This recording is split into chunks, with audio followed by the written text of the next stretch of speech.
Amém. Amém, queridos. Como é bom ter esse tempo junto, abraçar, louvar, adorar. É muito, muito precioso. E então eu me alegro com a presença de cada um de vocês aí. Queria poder abraçar todo mundo, né? Mas acaba ficando limitado a alguns abraços. Mas no final a gente está junto ali, tomando um cafezinho quente e se abraçando mais ainda, tá? E é isso aí, é uma bênção sermos igreja do Senhor, sermos corpo de Cristo, sermos povo de Deus, que tem a sua caminhada, a sua jornada, até aquele dia em que Jesus virá buscar a sua igreja. Amém, queridos? E vivemos nessa expectativa do grande dia, o dia do Senhor, o dia em que Ele voltará e o dia em que nós estaremos para sempre com Ele. E por que eu digo isso? Porque eu finalmente vou conseguir voltar a falar sobre as cartas do Apocalipse, as cartas às 7 igrejas do Apocalipse. E, claro, a gente tem essa dinâmica dessa expectativa do fim dos tempos e de como nós podemos lidar com isso e como isso nos afeta. Hoje, então, eu quero ir adiante e tratar de mais uma igreja, mas antes, revendo o que nós vimos até agora, deixa eu me achar aqui na apresentação.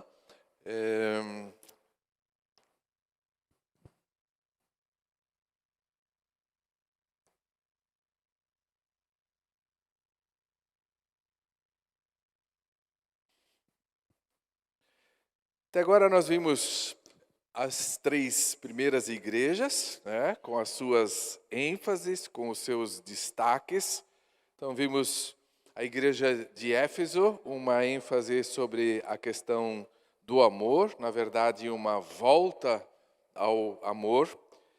Vimos a igreja de Esmirna, que tinha a questão do sofrimento, da luta que ela tinha, né? E vimos a igreja de Pérgamo, um desafio à verdade.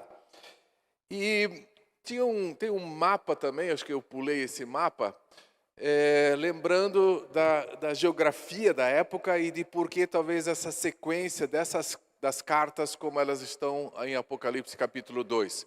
Ali está meio escuro, mas ali é a ilha de Patmos, né?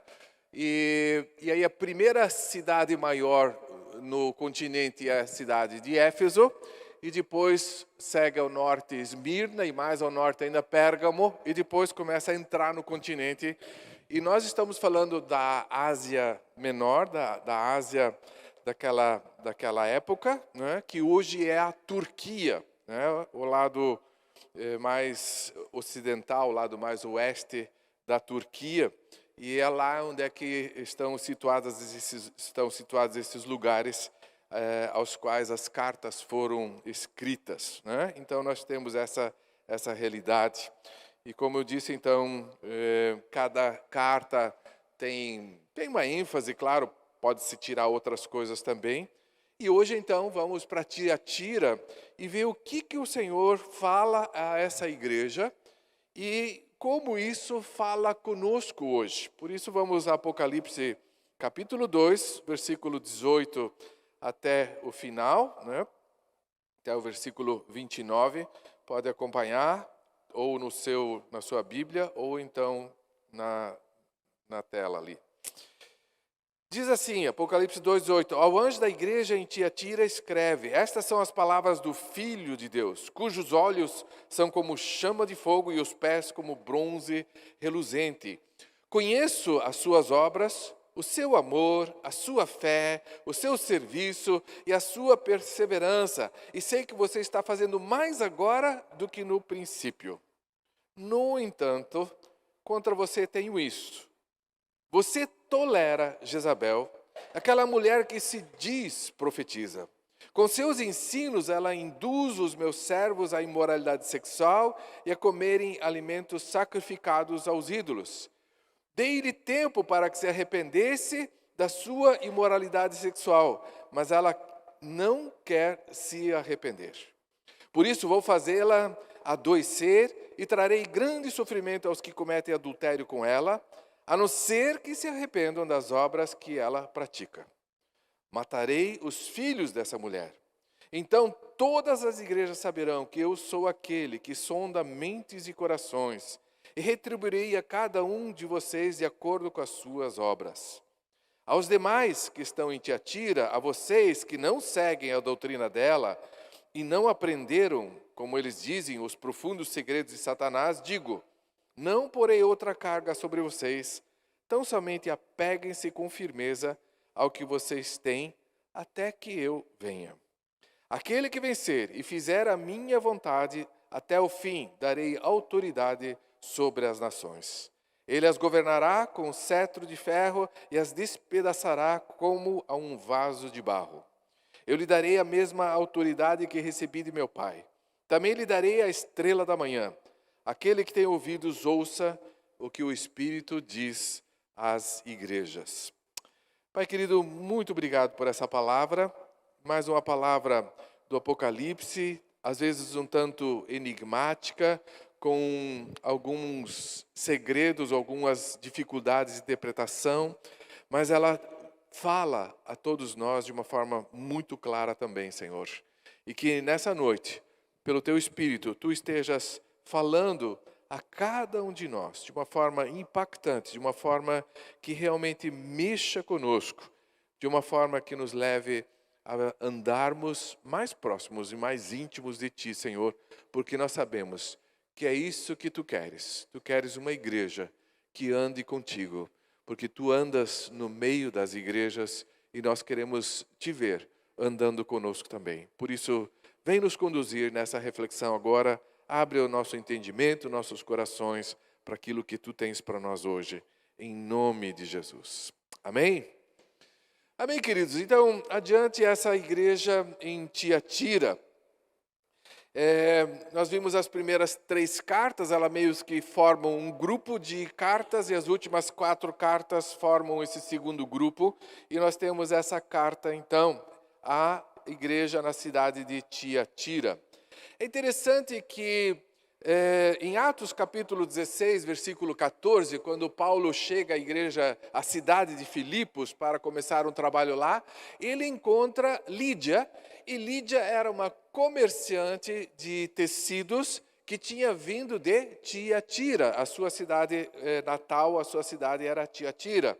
E lá, aquela igreja foi fundada na casa de Lídia, com os primeiros convertidos, e a igreja se estabeleceu em Filipos, e se tornou uma igreja marcante.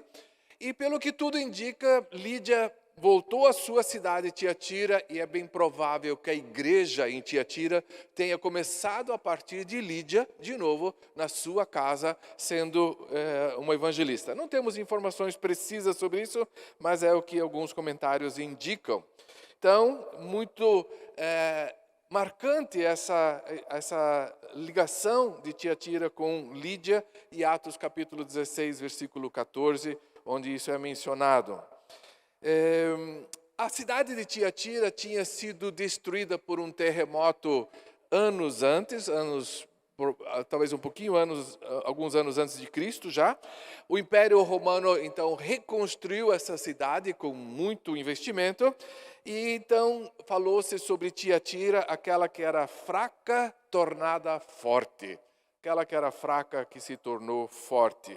Então essa cidade, a cidade de Tiatira era um destaque naquela época, era muito desenvolvida, especialmente por causa do seu comércio e produção de artesanato e tecidos, assim por diante.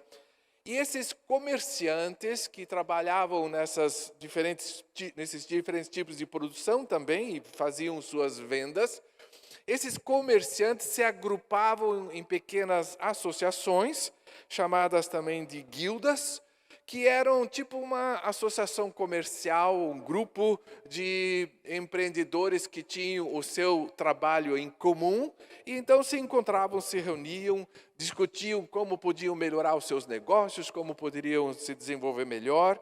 Mas é claro que esses grupos, eles não tinham somente o cunho comercial e social, tinha também sempre um cunho religioso.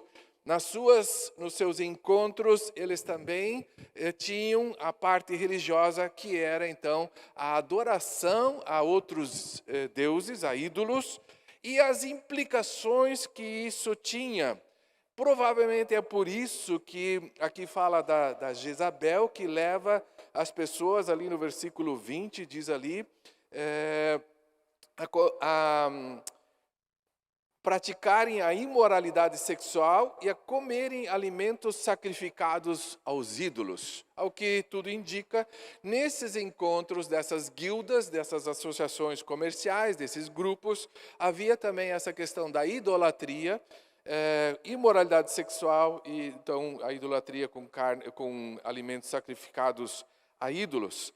Essa era a realidade, então. E imagina agora um cristão no meio desse contexto, dessa sociedade, como ele iria se portar. E por isso, então, essa carta vem como uma advertência, um cuidado para não se deixarem enganar por esse tipo de coisa.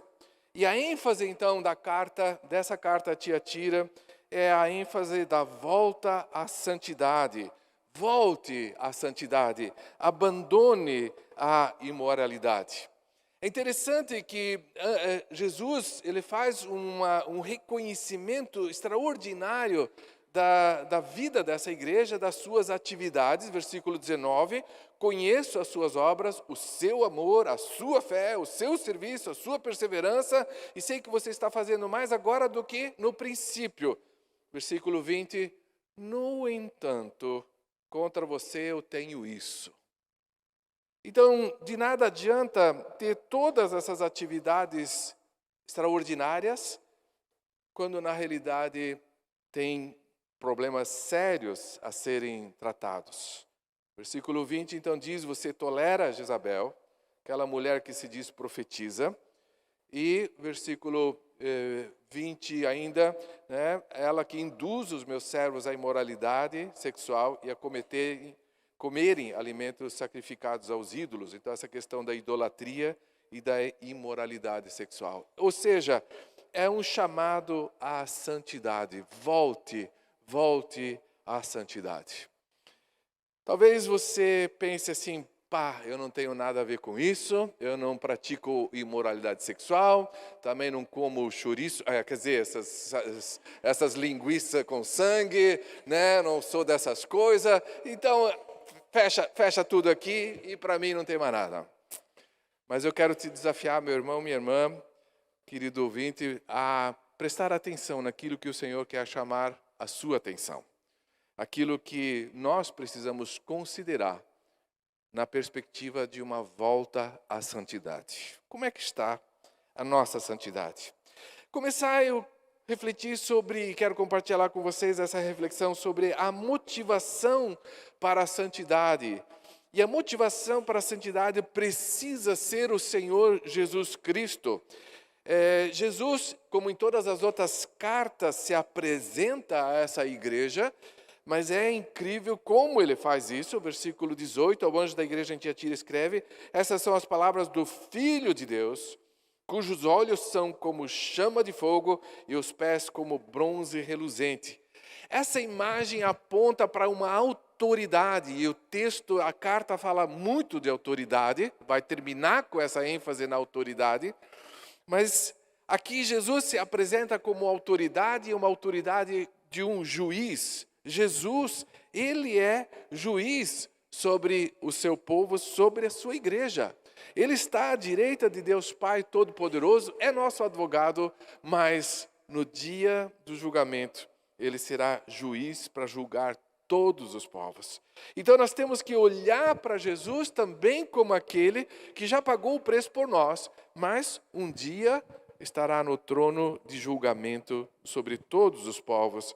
E nós temos que estar conscientes disso também. Mas é claro que a nossa motivação não pode ser só nesse sentido de olhar para Jesus como um juiz. Nós temos o desafio, a vida da santidade a partir de Deus. Quando Deus, desde o tempo antigo e também no Novo Testamento, repete, e ele diz, sejam santos, porque eu sou santo. Veja o texto em 1 Pedro capítulo 1, versículos 16 a 19. 1 Pedro 1, 16 a 19, tem o texto aí também. Porquanto está escrito, sede santos, porque eu sou santo. E se invocais por Pai aquele que sem acepção de pessoas julga, segundo a obra de cada um, andai em temor durante o tempo da vossa peregrinação.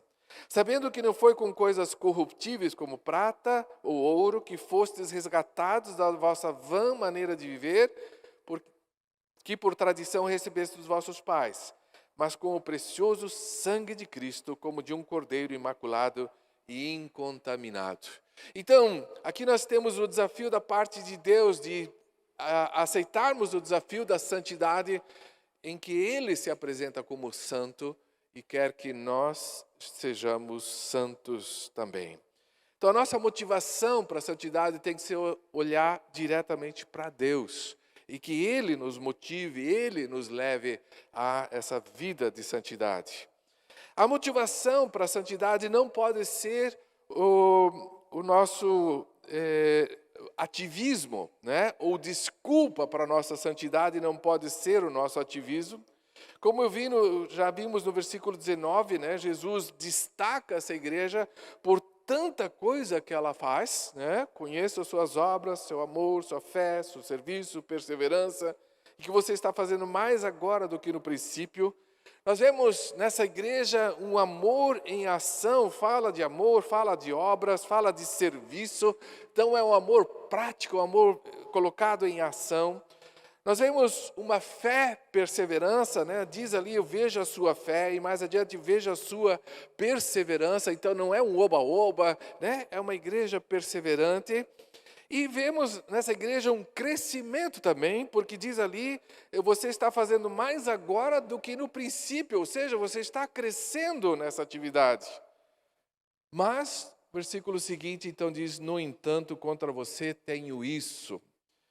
No original, a ideia dessa observação, assim, é tudo legal, é muita coisa jóia. Eu tenho uma coisinha para te dizer.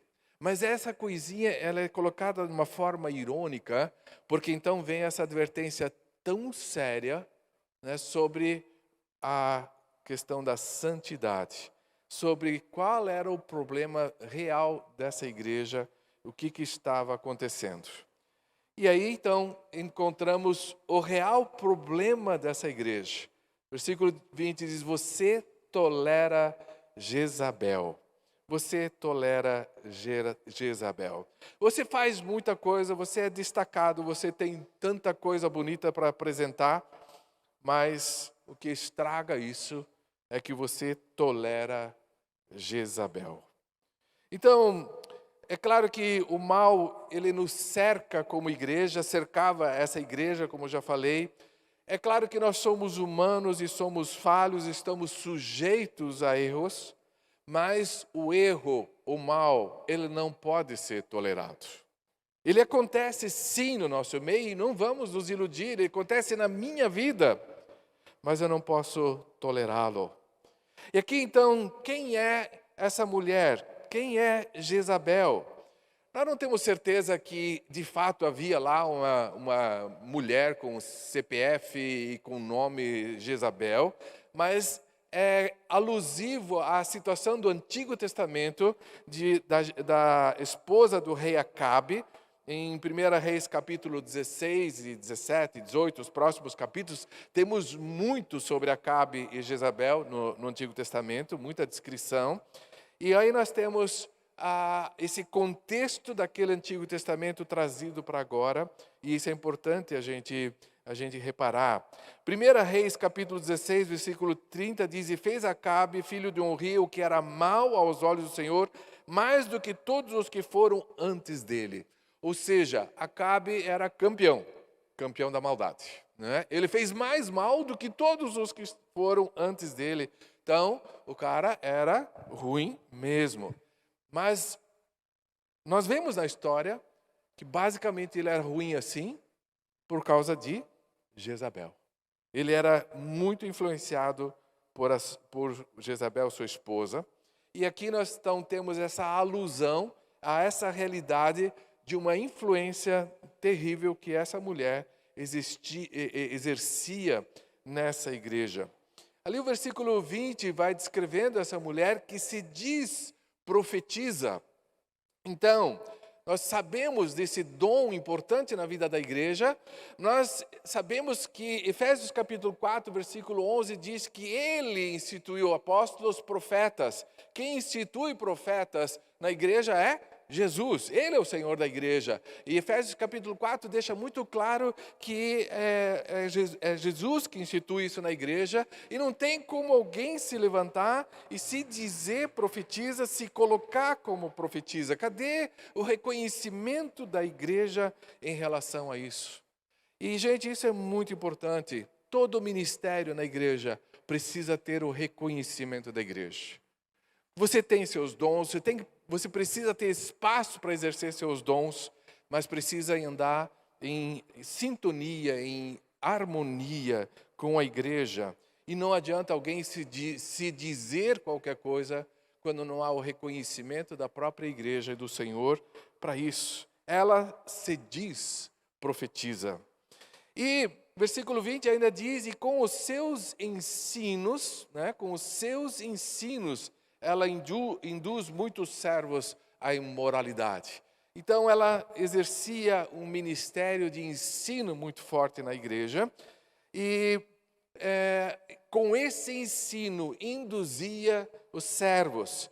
E servos está se referindo à igreja, aos membros de um modo geral, em relação a todos os membros da igreja, ou aqueles que se deixavam induzir e seduzir, então, e com os seus ensinos.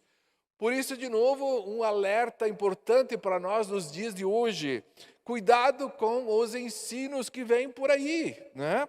E hoje tem muita gente se dizendo profeta e ensinando um monte de coisa, e você e eu, nós temos acesso a isso com toda a facilidade na internet, tá? As Jezabéis estão por aí, certo?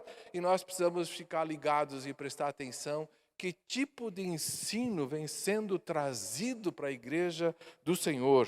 Por isso, muito cuidado nesse sentido também, esse alerta. Precisamos, sim, buscar cada vez mais ensino. É fundamental. Eu tenho tido a experiência de estar no grupo do Vitor e da Tati, ali na Itupavazinha, na Tupava Central, e agora a casa do Tino e da Sola. Como é que chama o bairro lá? Itupavazinha, certo? Estamos nos reunindo lá, né? O grupo se reúne lá e cada 2 semanas eu vou lá levar ensino, agora no caso sobre dons. Então tá bom, vamos lá estudar a palavra juntos, debater e tal. No Progresso nós temos um grupo de estudos ali, né? O Carlos Henrique está reunindo o pessoal nas sextas-feiras, a cada 2 semanas, se não me engano, né? E estão estudando junto lá. Então, ensino é importante, mas nós precisamos ter muito critério, muito cuidado como esse ensino vem a nós. E o versículo 20 diz ali então que ela induz os meus servos. Então usa de artimanha, de maldade na hora de influenciar as pessoas. E o versículo 21 diz ali Jesus, a igreja, dei-lhe tempo para que se arrependesse da sua imoralidade sexual, mas ela não quer se arrepender. Então, o tempo foi dado a essa mulher. Então, é incrível como Deus e como Jesus é um Senhor misericordioso. Ele dá tempo, Ele deu tempo para essa mulher, Ele dá tempo para mim, Ele dá tempo para você. Ele quer o nosso arrependimento. Mas, nesse caso, Jesus deixa muito claro, acabou o tempo, chega, deu, não vai ser mais. Então, esse era o real problema dessa igreja, que a levava a uma falta de santidade, a imoralidade, a idolatria. Então, essa santidade que estava comprometida. E nós poderíamos ficar ainda mais muito tempo destacando vários aspectos dessa carta, mas o que eu quero focar agora é, então, já que o desafio é de voltarmos à santidade, como pode ser esse caminho de volta para a santidade? Ou então, como nós nos firmamos, como nos fortalecemos na santidade? Em primeiro lugar, então, vem o desafio do versículo 20, onde Jesus diz já de cara, você tolera. Eu diria então, para nós ficarmos firmes na santidade, é não tolerar o pecado. Não tolerar, não negociar com o inimigo. E quando eu estava preparando a palavra, refletindo sobre ela, me veio essa situação tão drástica que nós estamos acompanhando nos noticiários internacionais, que é a invasão da Ucrânia, certo? A Ucrânia foi invadida pela Rússia, né? E está essa guerra desde fevereiro do ano passado, então 1 ano e vários meses já essa guerra, certo? Acho que o russo achou que ia tomar conta do negócio, ficar com o seu bocado ali e pronto, e os ucranianos iam ficar quietos. Só que eles resolveram berrar e veio ajuda de fora e essa guerra está aí. Não tem perspectiva nenhuma de acabar, só para avisar, né? Não tem perspectiva de esse troço terminar logo. E aí começa a se falar em uma trégua, né? Um cessar-fogo, um armistício, então parar por aí. Essa semana, aí o presidente da Ucrânia, né, ele falou, não, de jeito nenhum, porque se nós aceitarmos qualquer negociação, significa que nós vamos aceitar os russos aqui dentro. E eles vão ficar aqui. E no fim é isso mesmo. Se falar de trégua agora, acabou, vai ficar lá e vai ocupar espaço. Então, vamos guerrear adiante, nós não vamos abrir mão. E ele tem o apoio de grandes países do Ocidente e essa guerra continua. A Rússia também não é fraca, quer dizer, também não vai ser fácil derrubar a Rússia, ou seja, a perspectiva não é muito boa. Trazendo para nós, o inimigo nos ataca. E ele, às vezes, consegue pegar uma área da nossa vida, ele ocupa um canto da nossa vida, ou seja lá o que for, cada um se conhece a si mesmo. Qual é a nossa atitude, o que se espera de nós? Não tolerar. Não pode abrir mão, tem que guerrear e tem que botar esse inimigo para fora. A diferença é que nós não temos o apoio dos Estados Unidos, da União Europeia, sei lá, de tantos outros países, graças a Deus, que, né, ainda bem que deram esse apoio, mas nós temos o apoio de quem é o vencedor dessa guerra, que é Jesus. Amém? Então, só que Ele quer de nós que nós guerreemos, que nós não toleremos. Não tolera, não dá trégua, não dá espaço para o inimigo. Continue lutando. E é claro, Jesus diz, conte comigo. Eu estou com vocês. Vocês têm o meu apoio e eu vou vencer essa guerra. Aí que é diferente do nosso querido Zelensky lá. Ele não sabe se vai ganhar essa guerra, né? O pessoal está dando apoio e tal, mas está difícil. Mas nós sabemos que se nós, então, deixarmos Jesus atuar na nossa vida, nós vamos vencer essa guerra. Por isso, não tolere de jeito nenhum. O segundo desafio na nossa caminhada de santidade é querer se arrepender. O que Jesus chama a atenção dessa mulher, versículo 21, dei-lhe tempo para que se arrependesse da sua imoralidade sexual, mas ela não quer se arrepender. Arrependimento é uma decisão, é uma vontade. Talvez você esteja incomodado com alguma área da sua vida, como eu também, né, tenho as minhas áreas e tenho as minhas lutas. E aí eu oro para Deus e meio que espero assim um sentimento extraordinário, talvez um quebrantamento, uma tristeza muito grande, seja lá o que for, né? Qualquer que seja. Mas Jesus disse para essa mulher, ela não quer se arrepender. A questão não é você esperar, seja lá o que for, a questão é decidir, eu quero me arrepender. E eu tomo a decisão de me arrepender, independente de circunstâncias. Eu não vou ficar esperando alguma coisa acontecer para eu me tocar, para eu acordar. Não, acorda já. Queira se arrepender. Para nós andarmos em santidade, temos que ter uma atitude proativa em questão de arrependimento. Arrepender-se sim. Em terceiro lugar, na nossa caminhada da santidade, já mostrei um pouco sobre essa motivação, e essa carta é muito dura nesse sentido, e ela mexeu muito comigo nesse sentido, e eu preciso compartilhar, é que eu preciso reconhecer Jesus como o Senhor e como juiz também na minha vida.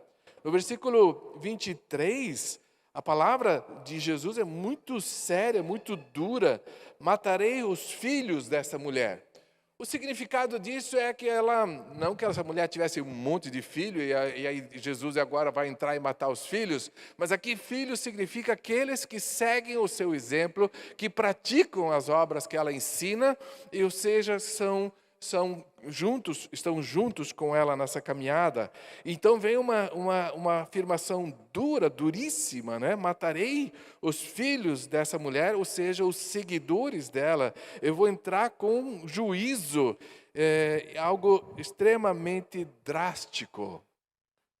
E nós temos um relato sobre juízo de Deus na vida de crente, lá em Atos capítulo 5, de Ananias e Safira. Então, isso é Novo Testamento, minha gente, né? A gente pode dizer Velho Testamento, Deus apagava um, apagava o outro, né? E Deus é justo, Ele é Senhor, Ele tem todo o direito de fazer, Ele faz. Mas no Novo Testamento, Deus é graça, misericórdia, Ele continua sendo graça e misericórdia, mas continua sendo juiz. Jesus é juiz. Paulo escreve aos Coríntios, quando vai falar sobre a ceia, e diz, não tornem a ceia, não participe da ceia de forma indigna, porque vários de vocês já dormem. E dormir ali, nesse caso, significa que já morreram, já se foram. Né? É isso que o apóstolo Paulo está dizendo. Gente, eu só trago isso porque está aqui. E a questão de trazer uma sequência na Bíblia é que você é obrigado a falar que você não imaginaria que ia falar. Eu nunca planejei falar sobre isso aqui na igreja. Mas está ali no texto. Precisa ser dito a todos nós. Jesus é Senhor, Ele é juiz. E nós precisamos ter isso muito claro diante de nós também. Mas vamos adiante. Jesus, Ele tem um desafio para essa igreja no versículo 25. E Ele diz, final do versículo 24, já não porei outra carga sobre vocês. Tão somente apeguem-se com firmeza ao que vocês têm até que eu venha. Então, apeguem-se com firmeza àquilo que vocês já têm. Ficar firme no que tem. Tantas vezes a gente espera uma novidade, a gente espera uma coisa diferente, mas esquece de quanta coisa a gente já tem. E na verdade o que a gente tem é a palavra de Deus, né? Com toda a liberdade, com todo acesso. Nós temos a vida de gente preciosa que serve de exemplo para nós, que serve de referência para nós. E isso, para mim, isso me ajuda muito. Quando eu estou nas minhas crises, aí eu começo a ver alguns referenciais, pessoas que eu conheço, pessoas que andam há muito tempo com o Senhor e digo, cara, vale a pena, vamos ficar firme naquilo que a gente já tem. Tanta coisa boa a gente já alcançou, tanta coisa a gente já caminhou. Vamos continuar firme nisso, não é questão de agora derrubar tudo. Não, é continuar firme naquilo que a gente já tem. Eu acompanho os grupos de WhatsApp da igreja, né? Então vocês sabem disso, né? É fácil, é só olhar lá nos participantes do grupo, vocês sabem que o meu nome está por tudo ali, né? Então eu vejo, né? Eu participo o mínimo possível, porque os grupos são, né, de vocês e tal, né? Mas esses dias alguém comentou sobre uma reunião do Ministério Infantil, que foi trazida uma convidada de fora da igreja, e ela destacou que nós não sabemos o quanto temos para oferecer. Né? E chamou atenção nesse sentido, e foi essa palavra usada num comentário do WhatsApp. Então, vamos valorizar aquilo que nós já temos, e vamos ficar firme nisso, né? Na palavra, naquela caminhada que a gente já conquistou até aqui, e isso é fundamental. Adiante ainda, tem mais uma dica, versículo 26, diz ali, aquele que vencer e fizer a minha vontade até o fim, darei autoridade. Então, perseverar em fazer a vontade de Jesus, tá? É o básico, de sempre dizer qual é a tua vontade, Jesus. O que tu queres de mim? E nós temos a palavra de Deus como vontade objetiva, específica. A partir dali nós temos a nossa vivência com o Senhor, para Ele nos falar da sua vontade. E essa vontade, então, sempre vai estar alinhada com aquilo que está escrito. E o desafio, então, é perseverar em fazer a vontade até o fim. Façam a vontade até o fim. Esse é o desafio. Então, persevere, não pare, não desista. Continue fazendo a vontade de Deus. Aquilo que está estabelecido na palavra de Deus. E volta e meia nós somos levados ou testados nesse sentido, ou somos tentados a negociar essa verdade. E o que é a vontade do Senhor para as nossas vidas. E, como eu já disse, está na palavra, a gente precisa ir lá. Hoje em dia vivemos tempos em que a igreja está sendo questionada sobre uma série de coisas, como se isso pudesse ser a vontade de Deus. É a questão da prática da homossexualidade, por exemplo. Não, mas isso não pode ser. Veja só, eles se amam, isso é puro amor, é um amor diferente, nós temos que estar abertos ao diferente. E não pode ser que isso esteja fora da vontade de Deus, porque Deus é amor e Deus não iria ir contra uma coisa dessas. Uma vez uma pessoa me questionou sobre isso e ela disse, não, porque Deus é amor e Ele não faria uma coisa dessa ou não teria essa vontade de ser contra a prática da homossexualidade. Eu disse, não, ele já estabeleceu isso está na palavra dele, não há dúvida quanto a isso. A prática, ela é pecado, é o que a Bíblia diz, eu não posso alterar isso. Eu vou ficar firme naquilo que é a vontade de Deus para a nossa vida, para nós como igreja, para a minha vida e assim por diante. Uma outra área que é muito questionada também nos dias de hoje é a questão do casamento. Por que a gente ainda insiste nessa história do casamento? Quando todo mundo se junta, vive junto e está tudo bem. Na verdade, né, o casamento está estabelecido pela palavra de Deus de uma forma muito clara. E a vontade de Deus e a vontade de Jesus para homem e mulher conviverem em intimidade física é que seja dentro do casamento. Fora do casamento é pecado, não é da vontade de Jesus.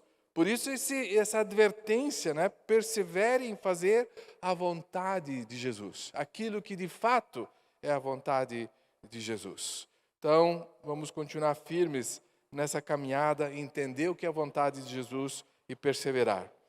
E uma última dica nessa busca da santidade, ou na firmeza na santidade, ou do retorno à santidade, é fixar os olhos na vitória final. Né? E aí nós temos aqui também essa parte final da carta de Jesus, já do 26, aquele que vencer e fizer a minha vontade até o fim, darei autoridade sobre as nações. Aí tem um texto inserido que se refere a Deus, né, e a Jesus. Ele as governará com cetro de ferro e as despedaçará como a um vaso de barro. Ou seja, estabelecendo a grande verdade de que Jesus é vencedor, de que Deus é vencedor, que nada vai derrotá-lo. E o versículo 28, eu lhe darei a mesma autoridade que recebi do meu Pai, também lhe darei a estrela da manhã. Então nós temos essa promessa de Jesus e essa visualização de uma vitória final. E aqui essa ênfase na autoridade, talvez seja porque quando um cristão na cidade de Tiatira não concordava com aqueles círculos, com aquelas guildas, com as associações, então ele era excluído desse meio, e ele perdia qualquer possibilidade de acesso a exercer alguma posição na cidade, a exercer autoridade de qualquer forma, e ele era comprometido com isso. E Jesus está dizendo para ele agora, fica firme, nem que você seja rejeitado, nem que você não tenha autoridade nenhuma dessas cidades, saiba que eu sou autoridade e no meu reino você vai ter autoridade. Não se preocupe com isso. Nosso reino não é desse mundo, nosso reino é daquele que o Senhor está trazendo para nós. Então, nós podemos fixar os nossos olhos para a vitória final que já está garantida e que Jesus vai estabelecer a sua autoridade e vai compartilhar essa autoridade conosco. Como vai ser isso? Nem consigo imaginar, nem consigo pensar sobre isso. Mas eu sei que a vitória está garantida, Jesus é autoridade e Ele vai compartilhar essa autoridade conosco.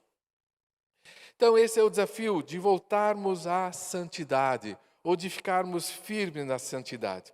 E aí, nesses grupos de WhatsApp, a gente recebe tantas mensagenzinhas bonitas, legais, e às vezes vem umas coisas boas também, e eu quero compartilhar com vocês. Veio num desses grupos de WhatsApp um texto do autor C.S. Lewis, e está aí o texto, diz assim: quando Cristo disse sede perfeitos, quis dizer isso mesmo. Ele quis dizer que temos que entrar no tratamento completo. Pode ser duro para um ovo se transformar em um pássaro? Seria uma visão de veras divertida e muito mais difícil tentar voar enquanto ainda se é um ovo. O ovo só voa para baixo, né? Para cima não tem jeito, né? Faltam-lhe as asas. Hoje nós somos como ovos, mas você não pode se contentar em ser um ovo comum, ainda que decente. Adianta ser um ovo decente, né? Ou a sua casca se rompe, ou você apodrecerá.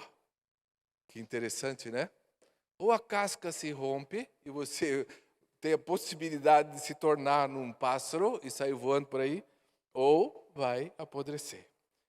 E a pergunta que eu faço então, quando ele diz ali sede perfeitos, será que não podemos aplicar isso também para sede santos? E essa casca precisa ser rompida na nossa vida? Esse é o desafio que eu encontrei na carta de Jesus à igreja de Tiatira. Tem tantas outras coisas que estão colocadas ali, descritas, que a gente poderia entrar, mas eu gostaria de focar então nesse desafio para nós. Volte à santidade. E agora eu queria que a gente curvasse a cabeça, um momento de reflexão. E como essa palavra atinge o seu coração? Como você está na sua caminhada? Tem alguma área da sua vida que precisa ser tratada pelo Senhor, pelo seu Espírito? Tem algum pecado que precisa ser reconhecido, confessado e tratado na sua vida, na nossa vida? É hora de deixar o Senhor falar ao nosso coração através dessa palavra. Reflita, deixa o Espírito falar.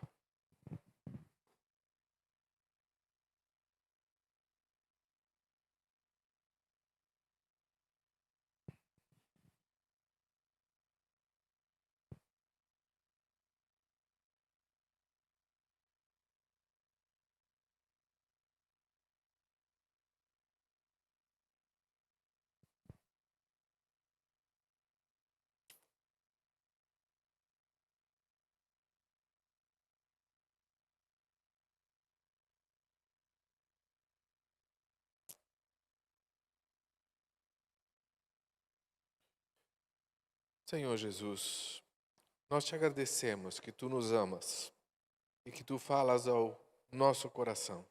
Hoje, como também falasse à tua igreja naquele dia. Também naquele dia, Senhor, tinha aqueles que não se dobraram aos ensinamentos de Jezabel, que não se deixaram levar pelos altos conhecimentos de Satanás, mas que se fixaram em fazer a tua vontade até o final. E, Senhor, esse remanescente de Tiatira continua também até hoje na história da igreja, quando a igreja passou por tantas lutas e dificuldades. Sempre teve aqueles que se dispuseram a andar em santidade, em lutar na santidade. Como nós vimos, muitas vezes temos lutas a enfrentar. E, Senhor, obrigado que essa tua palavra chega a nós hoje aqui. Continua falando a cada coração, Senhor. E se alguém entre nós, Senhor Jesus, precisa de uma ajuda, de uma intervenção, de um apoio, de um auxílio, dirige-nos, Senhor, tanto a pessoa que está precisando para que ela possa se abrir e buscar essa ajuda. Temos irmãos preciosos na igreja que podem ser essa ajuda. Ou então ajuda-nos como igreja a andarmos nesse caminho da santidade dia após dia, nos fortalecendo nesse compromisso de não fazer trégua com o inimigo, não estabelecer trégua, mas continuar firmes na luta e sabendo que temos o teu apoio, Jesus, como aquele que venceu e que voltará para nos dar a vitória definitiva e completa. Nós te agradecemos, Jesus. Continua conosco, Senhor. Ajuda-nos na nossa caminhada. Obrigado em teu nome. Amém.